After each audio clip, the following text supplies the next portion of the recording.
Biak, sebuah pulau kecil di ujung timur Indonesia, kini berada di garis depan tarik-menarik kekuatan global.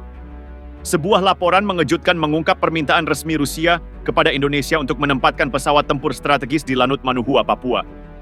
Dalam dokumenter ini kami membedah apa yang sebenarnya terjadi di balik permintaan Moskwa, reaksi diam dari Jakarta, hingga manuver asing yang membuat langit timur Indonesia dipenuhi ketegangan.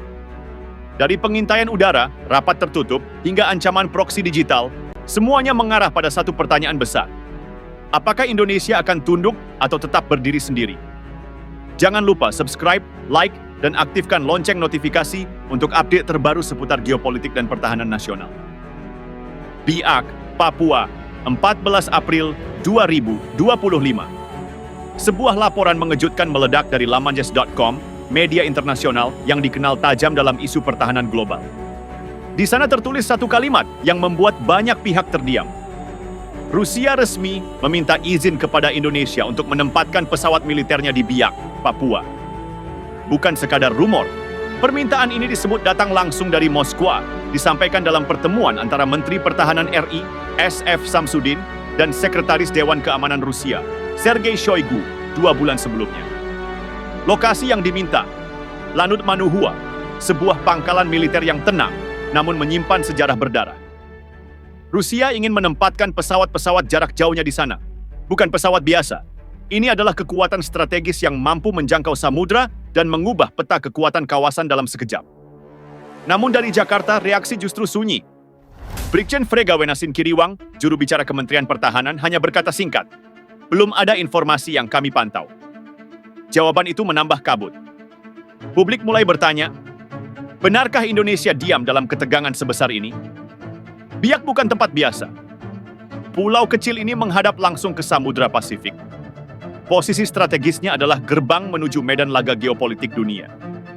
Di sanalah Lanut Manuhua berdiri, markas Skadron Udara 27 TNI AU yang kini mengoperasikan pesawat intai CN-25.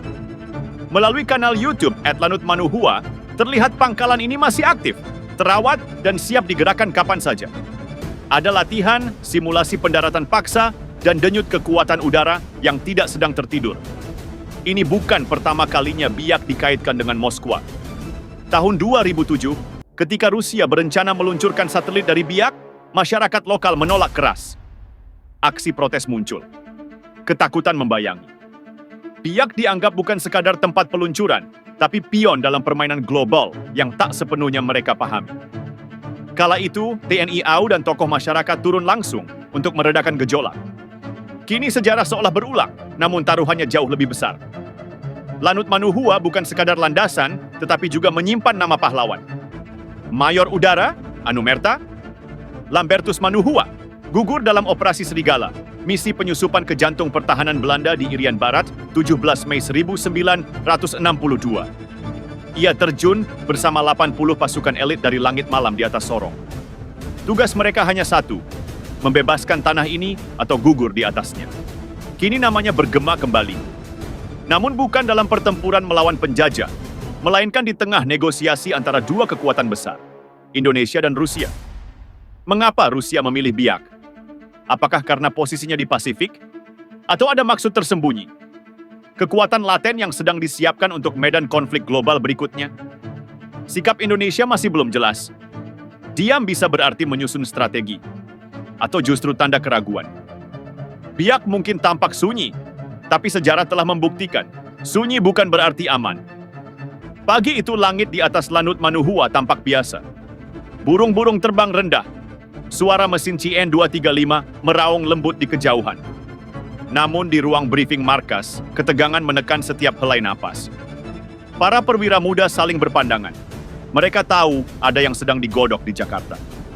Sesuatu yang besar. Sesuatu yang bisa mengubah wajah pangkalan ini selamanya. Di meja Kementerian Pertahanan, dokumen permintaan Moskwa terbuka lebar. Halaman demi halaman menampilkan rincian teknis, jumlah personel, jenis pesawat, durasi penempatan. Yang paling mencengangkan, lokasi strategis yang diminta adalah Hanggar Timur Lanut Manuhua, area paling tersembunyi dari mata publik. Letkol Yuda, Komandan Lanut Manuhua, menatap layar intelijen satelit. Di sana, jejak kapal-kapal Rusia melintasi Pasifik dalam formasi yang terlalu teratur untuk disebut latihan. Kalau ini benar, Biak akan menjadi garis depan benturan global, gumamnya pelan. Biak pernah menjadi batu loncatan sekutu saat melawan Jepang. Kini, 70 tahun kemudian, panggung lama itu tampaknya akan dibuka kembali dengan aktor dan skenario yang jauh lebih berbahaya. Trauma 2007 masih membekas di benak rakyat Biak. Mereka tahu jika Rusia kembali, Biak tak lagi hanya tanah kelahiran. Ia bisa menjadi sasaran. Desas-desus mulai menyebar di pasar, pelabuhan, hingga ke perahu nelayan di Teluk Cenderawasih. Mereka mungkin tak mengerti geopolitik, tapi mereka tahu satu hal. Kalau tentara asing mendarat, damai bisa hilang kapan saja. Jakarta masih bungkam, namun diam itu tidak hening. Di balik ruang-ruang tertutup, para jenderal sibuk menghitung skenario. Bila izin diberi, apa risikonya terhadap ILS? Bila ditolak, akankah Rusia mundur atau justru menekan? Intelijen Militer Republik Indonesia dikabarkan telah mengaktifkan satuan bayangan. Mereka tidak disiapkan untuk perang terbuka, tapi untuk mengamankan tanah sendiri dari skenario yang belum tertulis. Lanut Manuhua kini menjadi titik nyala. Bukan hanya bagi Indonesia, tetapi juga bagi Pasifik dan dunia. Malam tiba di Biak. Udara lembab.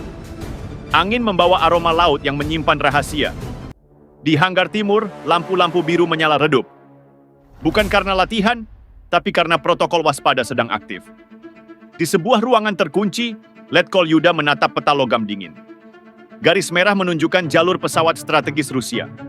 Tu-160 dan Tu-95, pembom jarak jauh. Di sisi lain garis biru. Lintasan patroli F-35 dan P-8 Poseidon, milik Amerika Serikat dari Guam dan Darwin. Kita bukan lagi penjaga perbatasan. Kita ini papan catur. Suara Yuda lirih tapi tegas. Dan para pemainnya datang dari arah yang tak terduga. 17 April 2025, fajar belum sempurna menyingsing ketika sinyal komunikasi satelit menyelinap ke sistem intelijen Tini Au. Sumber tak dikenal dari timur laut Filipina membawa pola frekuensi militer Rusia. Tak ada sirene, tapi di ruang radar, operator mulai menjalankan skenario yang selama ini hanya dilatih di atas kertas. Letkol Yuda masuk. Di tangannya sepucuk surat dari Jakarta. Tunda semua aktivitas terbuka. Tingkatkan pengamanan. Siapkan pangkalan dalam status siaga penuh. Di bawah Laut Arafura, sonar Australia mendeteksi kapal selam nuklir Rusia. Di langit Papua, drone intai tak dikenal melintas cepat. Bukan milik Indonesia. Bayangan musuh tak perlu menembak. Cukup membuat kita terus menebak, gumam seorang teknisi radar. Di Jakarta, rapat darurat di Istana Presiden berlangsung tanpa jeda. Kepala Staf Gabungan, Panglima TNI, Menteri Pertahanan, dan Presiden duduk di meja yang sama. Simulasi ditampilkan. Jika Rusia diterima, bagaimana reaksi Barat? Jika ditolak, bagaimana tekanan dari Moskwa? Seorang perwira intelijen mengungkap fakta baru. Jaringan proksi digital asing telah mulai menyebar narasi bahwa Indonesia berpihak. Opini publik dimanipulasi. Rakyat dimasukkan dalam konflik yang belum mereka pahami. Presiden mengetuk meja. Kita pernah berdiri sendiri melawan dunia. Jika harus mengulanginya, kita akan lakukan. 19 April 2025. Awan menggantung rendah di atas Biak. Radio frekuensi tinggi menangkap suara samar. Bravo 01 mendekati East Corridor. Maintain shadow. 2 pesawat intai asing melintas. Tanpa lambang, tanpa transponder. Melingkari langit Lanut Manuhua seperti pemangsa yang mengamati mangsanya. Satu pesan tak tertulis terpantul dari langit. Kami tahu kalian sedang bermain. Lanut Manuhua kini standby Alpha. Setiap pilot tidur dengan sepatu tempur. Mesin CN-235 dipanaskan tiap 3 jam. Pukul 12.37. Waktu Indonesia Tengah, sebuah jet asing tanpa izin melintasi batas udara nasional 9 mil laut dari Biak. Sistem radar TNI langsung mengunci. 3 F-16 dari Makassar diberangkatkan.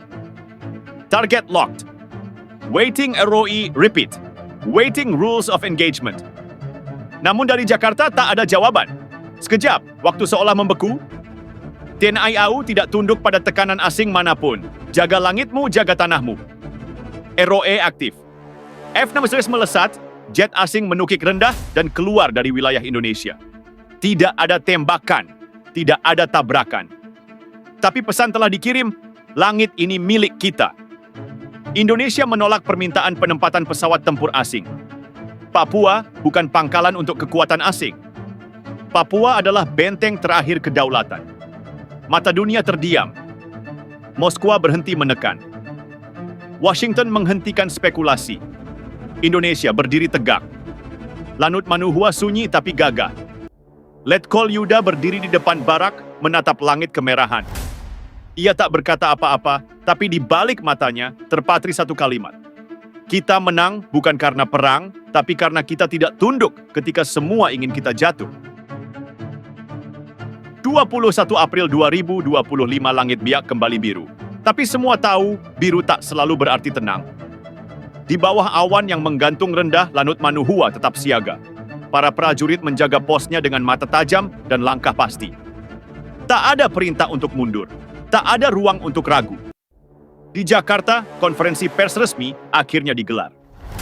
Menteri Pertahanan Republik Indonesia, S.F. Samsudin, berdiri di podium dengan raut serius. Di hadapannya, kamera-kamera dari dalam dan luar negeri merekam setiap geraknya. Indonesia menjunjung tinggi prinsip bebas aktif. Kami terbuka untuk kerjasama, namun tidak akan mengorbankan kedaulatan kami, ucapnya tegas. Permintaan dari Federasi Rusia telah kami pelajari. Setelah mempertimbangkan aspek strategis, geopolitik, dan keamanan nasional, Indonesia menolak penempatan pesawat militer asing di wilayah kami, termasuk di Lanut Manuhua. Kalimat itu menjadi penutup spekulasi, tapi juga awal dari babak baru. Dunia mencatat sikap Indonesia, tegas, tidak tunduk, dan memilih berdiri di tengah badai dengan kepala tegak. Sementara itu di Biak, suara deburan ombak kembali mengisi pantai. Nelayan kembali melaut, tapi kini dengan pandangan waspada ke langit. Di dalam hanggar, mesin-mesin pesawat masih dipanaskan secara berkala. CN-235 tetap berpatroli, tidak hanya untuk menunjukkan kekuatan, tapi untuk menjaga janji, langit ini milik kita. Letkol Yuda duduk di ruangannya, menatap peta strategis yang kini mulai diganti. Bukan lagi tentang posisi pertahanan, tapi skenario stabilisasi. Di luar, para perwira muda mengobrol pelan tentang masa depan. Mereka tahu pertempuran mungkin belum terjadi, tapi sejarah sudah ditulis. Dengan keberanian, bukan dengan peluru. Biak kini bukan sekadar pulau di ujung timur Indonesia. Ia telah menjadi simbol keteguhan sebuah bangsa yang tak mudah digoyahkan oleh tarik-menarik kepentingan global. Ketika kekuatan besar dunia berusaha memetakan ulang pengaruhnya, Indonesia memilih berdiri di garis yang telah digariskan sejarah, merdeka, berdaulat, dan tidak tunduk pada tekanan. Langit Lanut Manuhua memang sunyi kembali. Tapi sunyi itu bukan ketakutan. Sunyi itu adalah jeda. Jeda untuk bersiap, untuk berjaga, untuk menjaga apa yang telah diwariskan oleh para pahlawan. Seperti kata Letkol Yuda, kita tidak mengejar perang. Tapi jika kedaulatan negeri ini dipertaruhkan, maka setiap jengkal tanah akan kami pertahankan, bahkan dengan diam. Dan itulah pesan terbesar dari Biak, bahwa keteguhan tidak selalu lantang. Bahwa kedaulatan tidak selalu digenggam dengan senjata. Kadang cukup dengan diam yang tegas. Cukup dengan sikap yang tak goyah. Karena di balik pangkalan yang tenang, ada tekad yang membara. Indonesia berdiri, dan tak akan mundur